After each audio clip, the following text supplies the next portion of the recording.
and welcome back to the Mix Music Podcast. I'm your host, Dee Kei, and today we will be talking about saturation.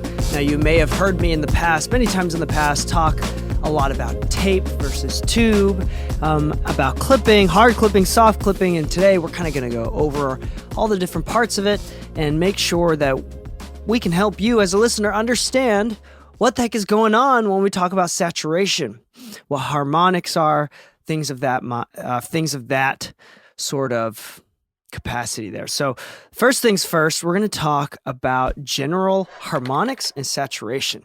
Now, saturation is an important part of any sort of mixer or mastering engineer's workflow. Saturation will kind of create audio to feel thicker, more velvety, depending on how it is.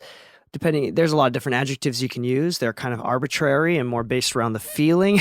But the point is, what's happening is that if you have a perfect 100 hertz sine wave, an even harmonic will add a little bit of 200 hertz, 400 hertz, et cetera, 600, 800, 1000, et cetera. And it's going to add this even layer of octaves because everything is made out of harmonics. Even our voice, there's harmonics. When we sing, and so these actually harmonics are oftentimes our brain uses them as indicators for us to figure out what the source material is. Like the reason why we can tell it's a trombone is a specific amount of specific character of harmonics. The reason high voice timbre, someone's vocal, you can tell that that's Selena singing versus somebody else singing because of the harmonics that their voice and their body and the resonances their throats and etc. naturally resonates at. So this is interesting. I'm reading a little bit here from a few different websites, and one of them is from Sage Audio here, if you've seen their YouTube channel, but they have a little website talking about this, and I'm going to kind of read through this. Being specific with harmonics. In short, we have even and odd harmonics. Even harmonics are the second, fourth, sixth, and so on harmonics as it relates to the fundamental frequency. So what we were talking about with 100 hertz, 200 hertz, 400 hertz. Odd harmonics are the odd intervals. The more you use various saturators, the more you'll begin to memorize the harmonic formations that they create to turn the tone. So for example, in an odd harmonic tone, there's 100. If you have 100 hertz perfect sine waves, and we're going to use that as like our baseline frequency because it's easier to kind of do the math with. So you got 100, 300, 500, 700, et cetera. So in this, with even harmonics, since they are octaves, it tends to be smoother and it tends to be cleaner in the sense that things kind of tend to be a little bit louder without adding too much harshness, grit. There's no abrasive in between harmonics. It's literally just octaves. So when you stack vocal octaves together, it sounds nice. It's the same sort of thing. When you do odd harmonics, it can be a little bit more abrasive, but that might be the reason why you like it. The abrasive nature of odd harmonics, for example, in a bass or an 808, might be the reason why that distortion sounds nice and it punches through the mix. So it depends on which one you want to use here. You can also equalize with saturation. I do this quite often. There's a few tools that helps you visualize it as well. For example, I use Spectre from Waves Factory. I'm pretty sure it's Waves Factory. But Spectre it looks like an EQ, but it's actually a saturator. And so it's a modulated saturator where you can just saturate specific frequencies. Saturn does something similar with FabFilter Saturn. You can saturate frequencies. Isotope and Neutron, as well as Trash from Neutron, Ozone, and Trash from Isotope also does the same sort of thing where you can manipulate the saturation and the types. And the cool thing about saturation is that they also compress. Now, I want to be clear that when we talk about compression, we're not talking about the same type of compression from a compressor. So a compressor, what happens is if there's a level that passes a threshold, it literally turns down the volume. If it were perfect hardware in a perfect world, what would happen is that the level would be lowered as if someone were on the console anticipating the volume to go past a certain threshold and then literally turning down the volume with the fader. That's the point. It's supposed to be clean. It's supposed to be unnoticed. It's supposed to be kind of that sort of simulation there where a person turns down the fader. Now, when we talk about tape compresses, when we talk about tubes compress, when we talk about the compression that comes from saturation, that's actually a different type of compression. It's not necessarily turning down the volume. It's more so that these previously used hardware devices can't handle that much dynamic range, can't handle that amount of amplitude, so it squishes down the peaks, not because it's turning it down or it's supposed to do that, but it's because the dynamic range, the saturation cannot, or the device cannot handle that level of volume difference and that dynamic change, so it actually lowers the volume because it can't handle it. So it's actually, what do you call it? It's a issue of hardware. It's a lack of fidelity. You're losing fidelity, but it's also fairly natural sounding depending on how you do it. Sometimes compressors are supposed to sound. There's some compressors that sound really, really abrasive and really, really cool and very colorful. Colorful meaning it's very obvious when you compress, and some compressors are tonally just very transparent, like you can barely hear it, and that's how it's supposed to be used. And a lot of mastering compressors are supposed to be like that. And a lot of compressors that I like to use even are totally colored, and you can tell when you're using a specific plugin or a specific piece of hardware, and that's the cool vibe of it. I want to smash the drums to be really aggressive and sound really cool. I want it to break up and distort in this way. Same thing with tape emulations. Even with plugins, you'll notice that some plugins, for example, from Overloud, distributed by Ilio, one of our sponsors for the show, they have an awesome plugin called Tape Desk, and that's a very subtle style of saturation. It's emulating going through a console, so going through some sort of like Neve or SSL style preamp, and then going out into a tape machine. And both those things kind of saturate and lower the signal, although it's very, very subtle. There's a lot of tape emulations that are really extreme as well. Now, I know that, for example, on Plugin Alliance, one of my favorite buddies, Eddie, is the creator and founder of Kive, Kiive, and I love Kive plugins. And they just released it onto Plugin Alliance, the tape face. The tape face is really interesting. That one you can use super duper aggressively. Also, going through different components, it can most of the time with vintage hardware or older style emulated hardware, the top end, you'll lose a lot of top end because top end is something that is typically lost in an analog stage. These how do you say, suboptimal hardware that, digital is pristine mostly because everything before digital literally lowered the fidelity of audio. The reason why these old vintage microphones are so damn bright is because by the time it actually goes through a console, it darkens the sound. So that warm tone, as Dave Pensado says, warm is just another word for boring or dull. Sorry, that's what it was. Warm is just another word for dull. And that's what happened with these big Neve consoles, which had a lot of components going through the channel, through the signal chain. It would dull out the top end and thus create a quote-unquote warm sound. Now, that's part of the reason why SSL became so popular is because it was the cleanest signal chain per channel, and it retained the most amount of top end. So, and created the least amount of harmonic saturation, which now we do on purpose. Back in the day, from what I understand, because I never did tape machines, I kind of grew up in the modern digital age. But from what I understand, you would actually kind of use consoles or go to different studios, and that was a big deal. And you'd want to avoid saturation. Like saturation is something that you didn't want to use.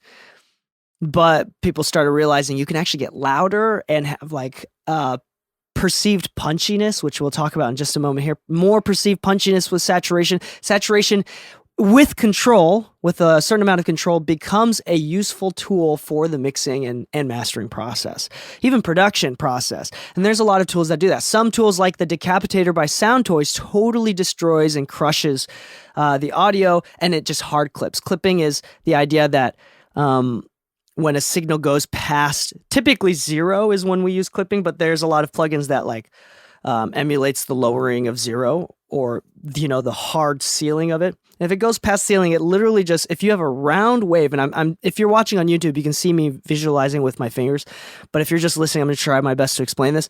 So clipping a wave is when you have a squiggly waveform that goes up and down, and the edges are fairly smooth. The top and bottom, it rounds out, right? When you go past zero, instead of lowering the volume of that rounded top edge, what happens is that it cuts it off completely. So it turns into a square. And that square wave, I mean, if you've heard of if you use synthesizers, then you kind of know what square waves sound like. It's that distorted sound. Same thing with saw waves, various different ways. If you've messed with synthesizers at all, you'll notice that a perfect sine wave is just a nice rounded sound. And then the more that you manipulate the edges or the actual sine wave, the more distorted and crunchy that you can get. And that's kind of what happens, as well as, so that's like saturation, as well as adding harmonics. And I'm going to read the next paragraph here from this little website here. If you have two competing signals, say your kick and bass tracks, you can use specific forms of distortion to separate the two. Let's say both have a fundamental at 60 hertz. You can use odd harmonic distortion on the kick and even harmonic distortion on the bass. The kick will still have its fundamental, but will also have harmonics at 180, 300, and maybe even 420 hertz. The bass will still have its 60 hertz fundamental as well, but will also have harmonics at 120, 240, and maybe 360. So that's interesting. I haven't thought about the concept of mixing odd and even harmonics, but that makes fair amount of sense. I don't think that it's going to make such a big difference. Like, practically speaking, I think it'll make a little bit of a difference. I don't think it's going to make such a huge difference. Yeah, even at the end of this paragraph, it says, although this may be subtle, it can definitely help separate competing instruments. So I don't know actually how practical it is, especially because a bass note will never stay on the root. So for example, if the key, whatever the key of the song is at 60 hertz, the bass is never going to stick to that 60 hertz song, especially if it's a different genre, more like funk style, then the bass is going to be walking, jazz is going to be walking the entire time. So even if and you can't really pitch and tune a kick drum while recording. So, unless you're going to do that manually with automation and plugins. So, although a kick drum will remain at that 60 hertz, a bass is going to be walking up and down. So, it'll automatically already be separated to begin with. That's really not a practical example, but conceptually that does make sense. In the sense that also in a mix, when you add harmonics, you're literally thickening up a signal, so you're raising perceived loudness without actually turning up the volume. Now, I do this all the time. So Waves has a plugin called the Sheps 73. Andrew Sheps released a Waves emulation of the 1073 by Neve. And in that, I turn on the clipping at the lowest level, so I'm distorting the signal. And what happens is, most of the time with just that alone at minus 20, or the lowest level that you can do, with just that alone, it clips the top and it adds harmonics, so it actually feels louder. The snare will feel louder, but you look at the meter and the peak level is actually quieter. So this is a way that a lot of mixers will save headroom, will create headroom, is by clipping, adding harmonics, adding saturation, and even compressing. We'll throw that in there as well in order to save headroom so you can get louder mixes. Now, the secret to louder mixes is going to be a lot of uses of saturation or adding harmonics, clipping, soft clipping, hard clipping. These things will get you to a loud master, not just using a single limiter at the end, which is one of my favorite things to do. So practically speaking, what I love to do is I will actually use different compressors that have different harmonic characters to them. Some, typically speaking, most of the time, tube compressors or any sort of tube saturation or going through a tube is even harmonics, and any sort of tape or transistor color is going to be odd harmonics. So one thing that I like to do is, like, if you use like an LA2A type emulation, assuming that it has harmonics, and you can find out by creating like a signal generator. So you can create 100 hertz sine wave. If you're on Pro Tools, you can just go to Audio Suite, select a range of audio, Audio Suite, signal generator, 100 hertz, leave it there. And then you can actually put plugins on and see how much it generates. Because if it's a clean 100 hertz sine wave, then you should see, if it's a tube, you should see 200, 400, and each one will characterize it a little bit different. Maybe the 200 is small, but the 400 is huge, and the 600 is bigger than the 200, or vice versa. The 200 is the biggest one, the 400, and it goes down. You might see that the 800 one is actually, so that's how harmonic characterizations are made. Anyway, so you can look it up and see which ones are which, and that's a fun way to test. I like to see which plugins are the cleanest and which plugins, like, for example, I've always wondered what the Choral Baxter does. I don't remember exactly what it does, but Choral Baxter, the free plugin from what plugin company is that? But the Choral Baxter is a Baxandall type EQ from, I forgot. You need to look it up. Hold on, now I'm looking it up. Is from Acoustica Audio. I can't believe I forgot that. Acoustica Audio, tons of high-end, really heavy processing plugins. They have a free Baxandall type EQ, and there's a harmonics button in the middle, and you can barely hear it. It's very subtle, and I've wondered, and I don't remember exactly what the results were, but you can actually change the harmonic saturation of the plugin or keep it super clean.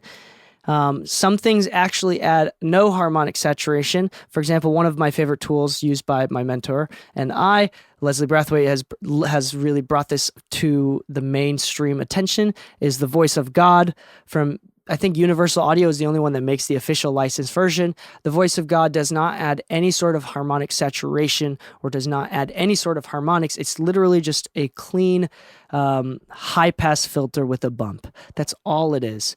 And some things are, like if you run it through a nicely emulated Pultec and you push the signal a little bit, you might get a little bit of harmonic saturation. Again, test. You can use any sort of like SPAN, which is free frequency analyzer, or I just use FabFilter, and you can put the FabFilter on a 100 hertz sine wave, put different plugins on before it, and you can see if it adds any sort of harmonics.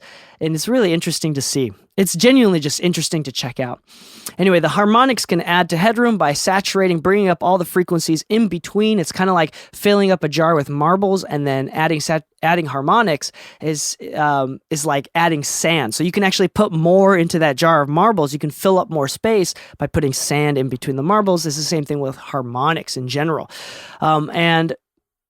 That's literally what mixers will use. I'm not, practically speaking, which I'm a big deal about practical, right? I don't believe in mix tips unless you kind of figure out and talk about how it helps. Now, saturation, harmonics, clipping in general, distortion in general, compression in general, is rarely ever am I going in and doing a compressor or using a compressor or using a saturation with odd and even in mind, really, like to a certain degree. With the Spectre, you can do tape versus tube and a bajillion other, and a few other, like a dozen other types of saturation. Now, sometimes I'm more thinking about how does this tape saturation sound in general, and how has it sounded in the past? Will it solve the issues that I have? Will Distinct by Kive, right? It's got even and odd distortion and harmonics. And it's like, okay, I know what the even sounds like. It's going to add more low, at least with this specific plugin, it kind of adds more low end with the kick drum. And if I do odd, it's not going to add as much low end, but it's going to make it feel a little bit more aggressive. So like, you got to pay attention to these things. And I kind of more pay attention to how it changes the audio. I'm not really paying attention to whether it's even or odd. Does that make sense? So I'm still using my ear to determine. I'm not calculating, okay, I used even for the last one, so I'm going to use odd for this one. That's not something that practically a mixer will ever do. I think maybe you should try doing that just to kind of get used to the different tones and the different sounds that you can create with a few different plugins. But that's not something that you want to do in the long term. It's not something, I literally just bypass a plugin, re-enable it. Does it sound better? Do I like the sound? And then oftentimes I do look at the meters, and if I can't hear a difference, like this is a real thing that happens. Like if I have a snare drum or a kick drum and I saturate it a little bit and the meters are saying that I've lowered the level, the meters are saying the peak level on my Pro Tools meter is showing that it's lower, but I bypass the plugin and I can't hear a difference. That is a lot of times ideal. That is super ideal, because then you're literally getting free headroom, and which can mean a certain amount of LUFS at the end of the day, especially if it's something so transient like a kick drum and a snare.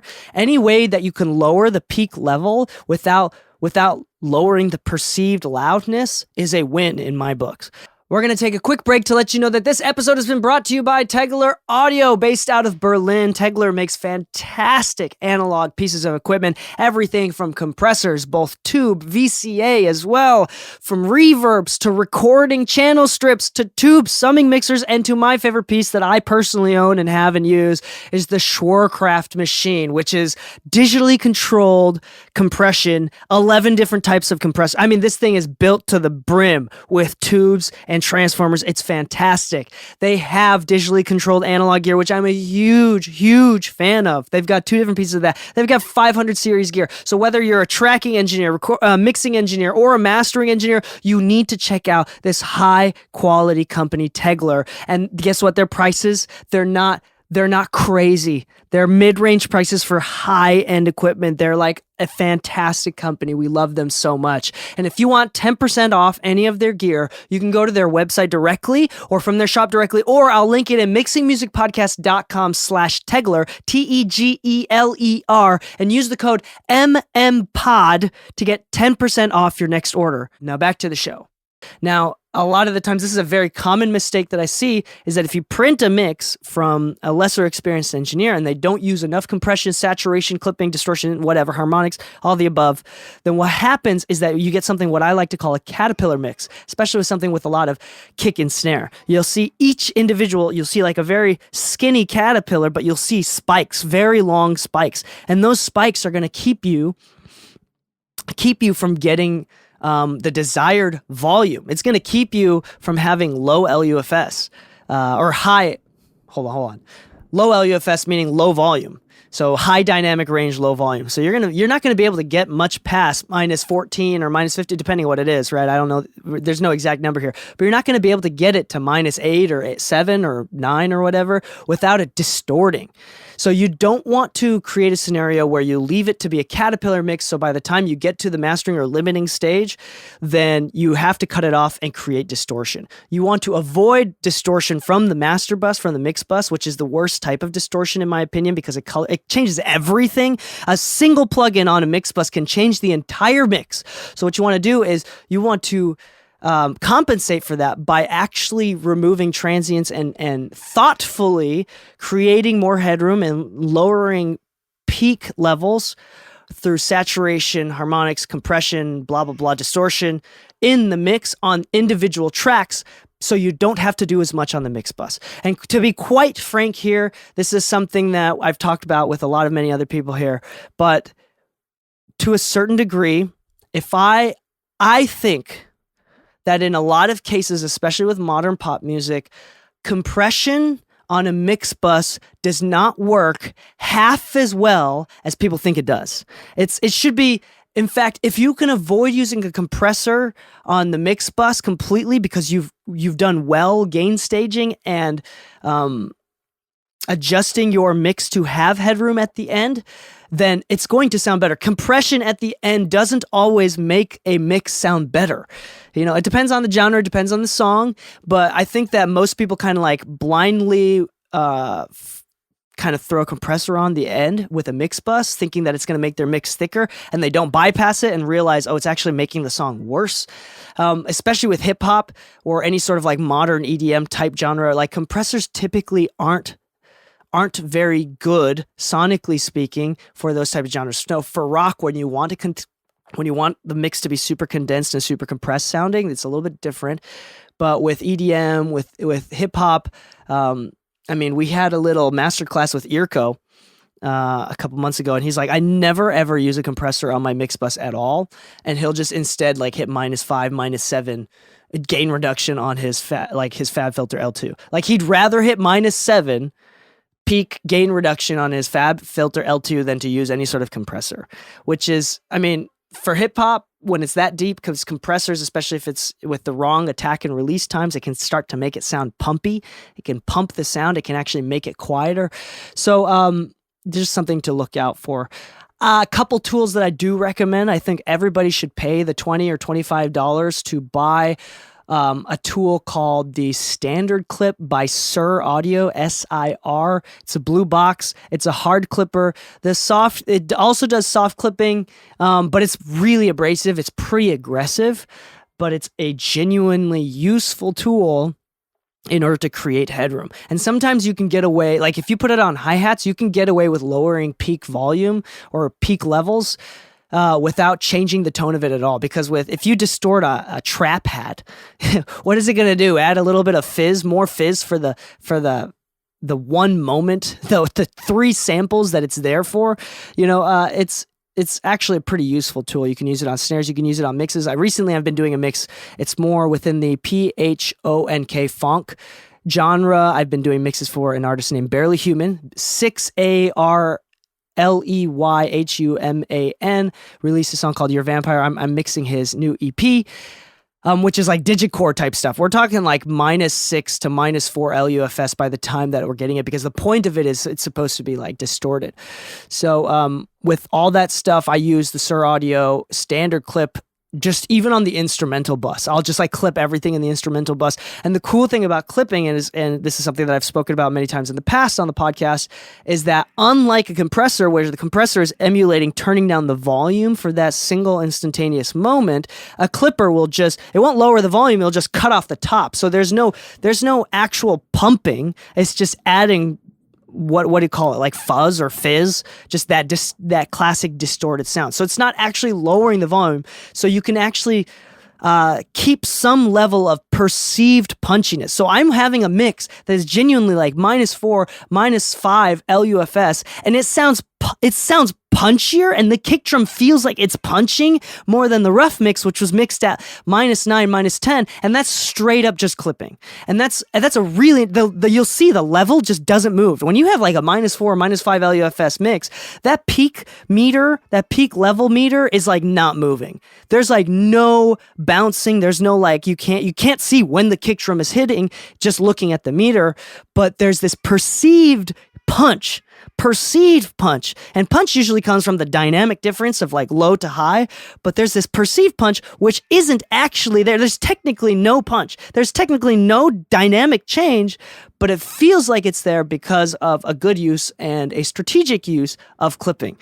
Now, you can also just totally ruin a mix or ruin a track with clipping, and it is one of those things where Dave Pensado, in an episode talking about specifically Sir Audio's Standard Clipper, has talked about that clipping is kind of an art form where you kind of just have to feel it out.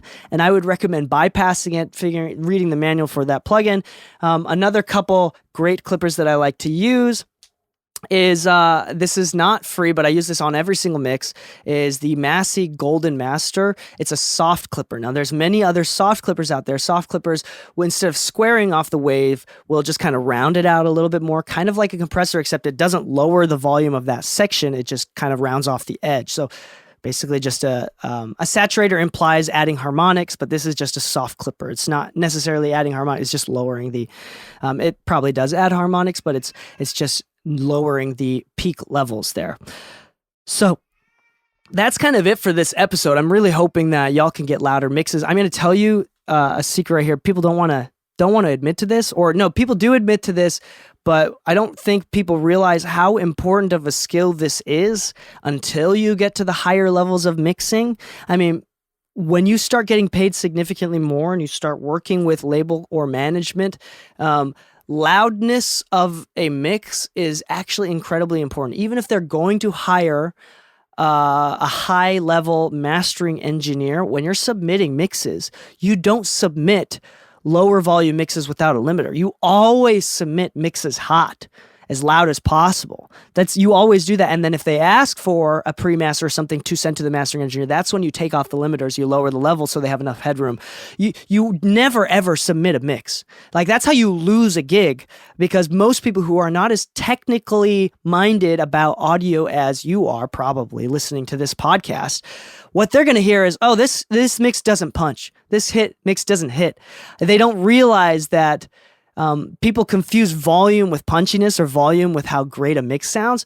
So literally, you can have two of the same exact mixes, let's say one comes from mixer A, one comes from mixer B, but the only thing mixer B did was limit it 1 dB more, so it's just slightly louder. No A&R, no manager, no artist is going to pick mix A.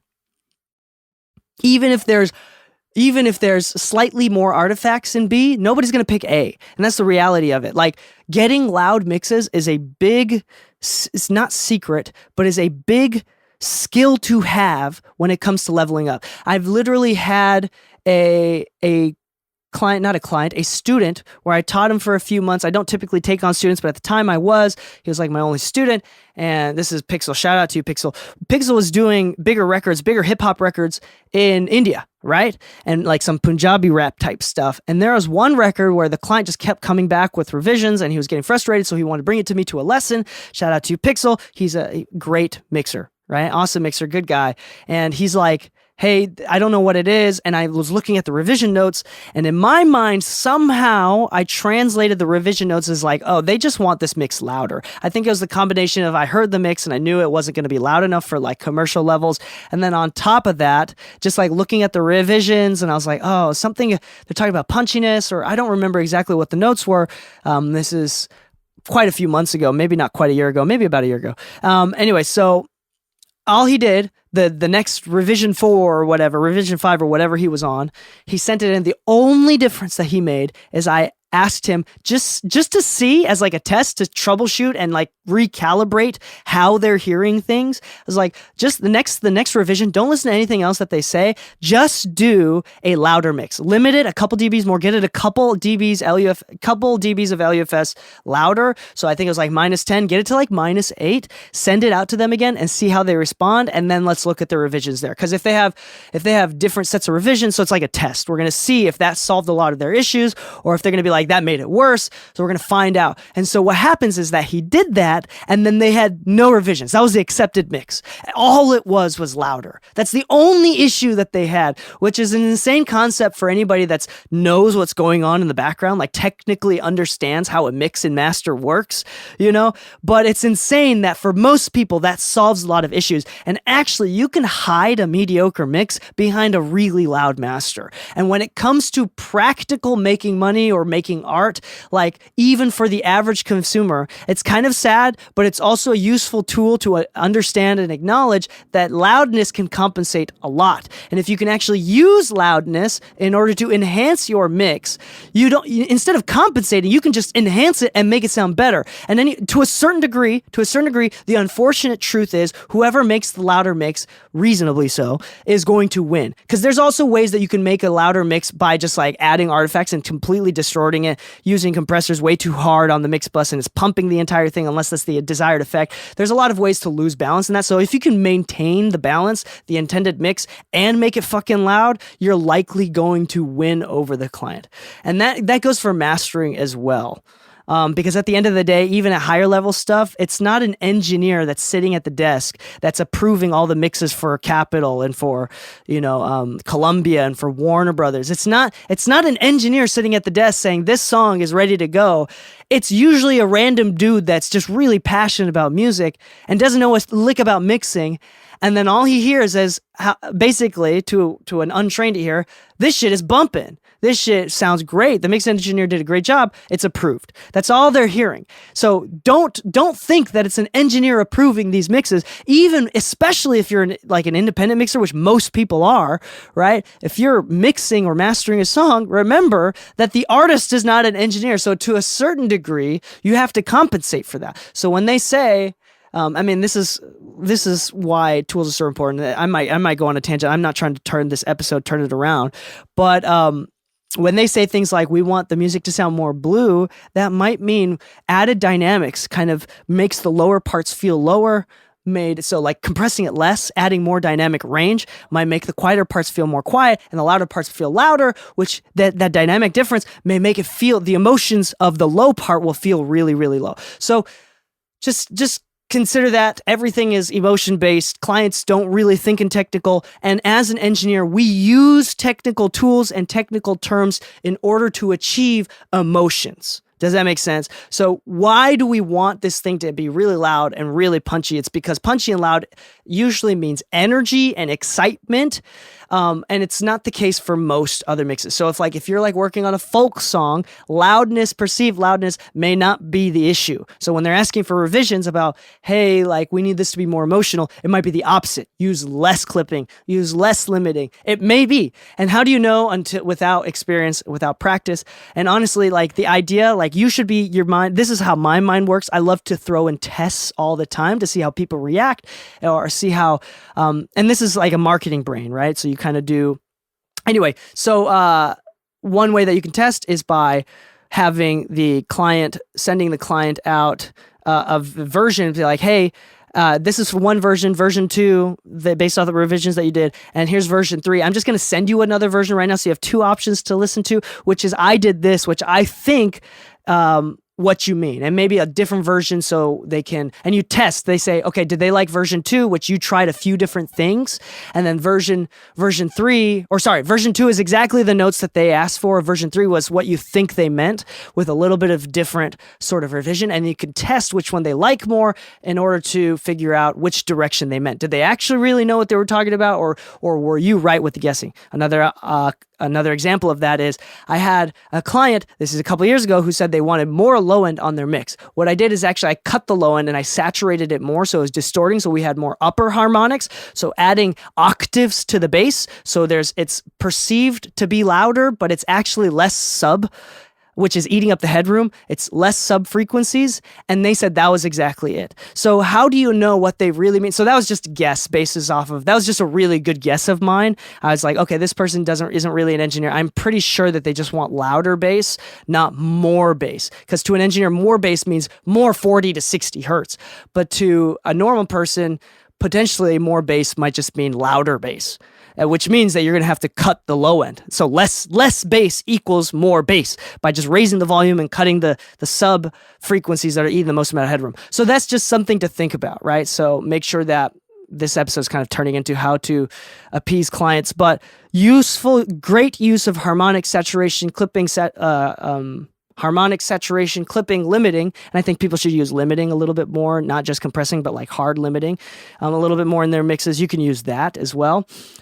Is really great tools to create loudness, to create different tones, to create different textures and colors. You can really bring out an acoustic guitar through saturation. You should just try things out. Make sure to always, I'm a big fan of this, make sure to always bypass and re-enable and test back and forth. So as you do that, I hope that you can make mixes louder. I hope that you can make mixes be more musical. I do hope that you can make your clients happier. If you're making your own music, I'm hoping that you can achieve the sound that you're hearing in your heads. And on that, please subscribe to the exclusive episodes if you haven't already. Go to mixingmusicpodcast.com/exclusive. Thank you again for Tegler and Ilio and Overloud for sponsoring this episode of the podcast.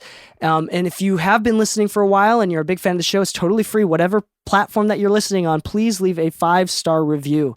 That really helps us a lot. I've been counting the numbers. I've seen a few people post new reviews on Spotify and on Apple, and that fucking goes a long way. So I really appreciate anybody that does do that. So thank you so much for listening. Hopefully this episode will help you make some better mixes. Happy mixing, my friends, and stay saucy.